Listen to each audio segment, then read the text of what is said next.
আসসালামু আলাইকুম, সবাই কেমন আছেন? সবাইকে স্বাগতম আমার নতুন ভিডিওতে।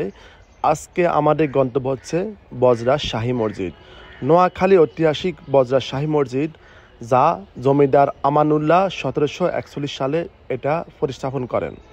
আজকে আমরা দেখাবো আপনাদেরকে সেই ঐতিহাসিক বজরা শাহী মসজিদ।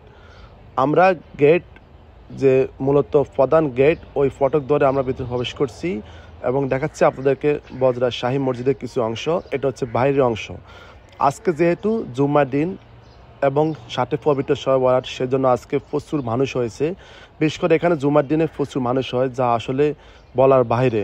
আজকে আপনাদেরকে দেখাবো কী পরিমাণ মানুষ এখানে সমবেত হয়েছে এবং আশেপাশে কি আছে সব কিছু আমরা আপনাদেরকে ঘুরে ফিরে দেখাবো।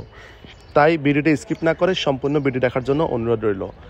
আর আমাদের চ্যানেলটা অবশ্যই সাবস্ক্রাইব করবেন এবং আমাদেরকে লাইক কমেন্ট শেয়ার করে সাপোর্ট করবেন, যাতে আমরা নতুন নতুন ভিডিও নিয়ে আসতে পারি আপনার জন্য।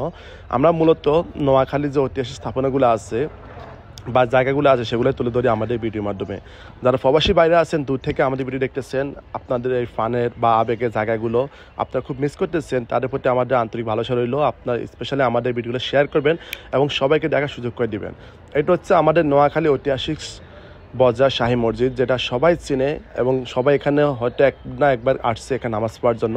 আমার মনে হয় এমন কোনো মানুষ নাই যে এখানে একবার হলেও আসে নাই। আপনারা যারা এখানে নামাজ পড়ছেন বা আসছেন, আমাদের কমেন্ট করে জানাবেন যে কে কে আসেন বা কে কে আসতে পারেন নাই। আর আমাদেরকে অবশ্যই শেয়ার করে ভিডিওটা একটু অনুপ্রেরণা জাগাবেন। এটা হচ্ছে ভিতরের অংশ। আমরা কিন্তু ওই ভিতর পুরো যেতে পারি নাই। দেখছেন কি পরিমাণ মানুষ আমাদের সামনে। আমরা যে দ্বিতীয় স্তর যেটা আমরা সেখানে আছি, কিন্তু এর ভিতরে যে জায়গা সেখানে কিন্তু যারা একদম ফার্স্টে আসে তারাই ঢুকতে পারে। আমরা তো হয়তো আসতে একটু লেট করে ফেলছি, যার কারণে আমরা ভিতরে প্রবেশ করতে পারি নাই। এটা হচ্ছে যে আমার সামনে যে অংশগুলো আমি সেগুলো দেখাচ্ছি আপনাদেরকে। আজকে জুমার দিন, তারপরে আবার শবে বরাত। আজকে প্রচুর মুসল্লি আজকে এখানে জমায়েত হয়েছে এবং এই মসজিদকে কেন্দ্র করে এর আশেপাশে অনেকগুলো দোকানও কিন্তু উঠেছে। আমরা দেখাবো আপনাদের সেই দোকানগুলো, সেখানে কী কী পাওয়া যায়। আপনি চাইলে সেখান থেকে আপনি খাবারও খেতে পারেন। যারা অনেক দূর দূরান্ত থেকে আসে, দুপুরের লাঞ্চ বা খাবারের আয়োজন করা হয়েছে এখান থেকে। আমরা নামাজ শেষ করে এখন বের হয়ে যাচ্ছি মসজিদ থেকে। দেখেন কী পরিমাণ মানুষ জমায়েত হয়েছে আজকে এই বজরা শাহী মসজিদে। খুব একটা সুন্দর এবং দৃষ্টিনন্দন একটা জায়গা। আমাদের যারা মুসল্লি যারা আছে তাদের একটা নোয়াখালীর ভিতরে একটা ফান কেন্দ্র এই জায়গাটা। যারা অনেক কিছু মানত করে থাকে, যারা প্রবাসে যাবে, প্রবাসের জন্য বা অনেক কিছু থাকে, তাদের মানতের আশায় তারা আসে এখানে নামাজ পড়ে, তারা এখানে দান সদকা করে, অনেকে অনেক কিছু নিয়ে আসে। আমার ডান পাশে বাম পাশে সবগুলো হচ্ছে কবরস্থান। এখানে অনেকেই কবর দেওয়া হয়, যাদের আগে এরা বলে থাকে যে আমাকে মৃত্যুর পর আমাকে এখানে কবর দিবেন। তাদের আত্মীয় স্বজন বা প্রিয়জন যারা আছে তারা আসি এখানে জুমার নামাজের পরে কবর জিয়ারত করতেছে।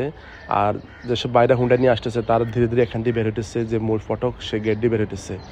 এখানে লেখা আছে যে আসলে কবে এটা স্থাপিত হয়েছে এবং এটার জমিটার কে ছিল, সব কিছু ডিটেলস এখানে লেখা আছে। অনেক দূর দূরান্ত থেকে অনেক মানুষ এখানে আসে। এখানে ছোটো ছোটো দোকানগুলো তৈরি হয়েছে এই মসজিদকে উপেক্ষা করে, যারা এখানে টুকটাক কিছু বেচাকেনা করে।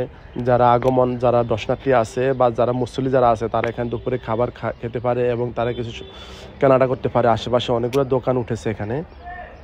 আপনি দেখতেছেন যে মসজিদের সামনে যে একটা ঢিকি ছিল বা একটা পুকুর ছিল, বড় পুকুর বলে যেটাকে আমরা, সেটা পানি শুকিয়ে গেছে এবং ওই ক্ষেতের মধ্যে কিন্তু একজন হোটেল দিয়ে বসে আছে। দূর থেকে দেখতেছেন যে একটা হোটেল।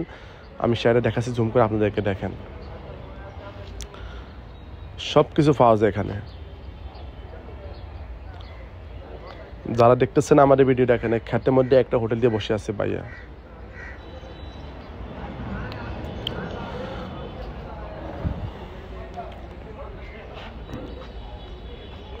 আপনারা যারা প্রবাসী বাইরে আছেন স্পেশালি তাদেরকে অনেক ধন্যবাদ, কারণ তাদের ভালোবাসা এবং সাপোর্টে আমরা এগিয়ে যাচ্ছি এবং তারা অনেক বেশি সাপোর্ট করে আমাদেরকে। তারা দূরপ্রবাসী থেকে আমাদের এই ভিডিওটা দেখে, আমাদের নোয়াখালীর যে জায়গাগুলো আমার আসলে তুলে ধরে আপনাদের জন্য। আপনারা দেখবেন এবং শেয়ার করবেন আপনাদের পরিবার পরিজনদের সাথে এবং আমাদেরকে অনুপ্রেরণা জাগাবেন যে পরবর্তীতে কী ভিডিও চান। তো সে আশা ব্যক্ত রাখছি। আজকের মতো ভালো থাকবেন সবাই, আল্লাহ হাফেজ। দেখা হবে পরবর্তী কোনো ভিডিওতে। আর কী টাইপের ভিডিও চান অবশ্যই আমাদেরকে কমেন্ট করে জানাবেন। সব ভালো থাকবেন, আসসালামু আলাইকুম।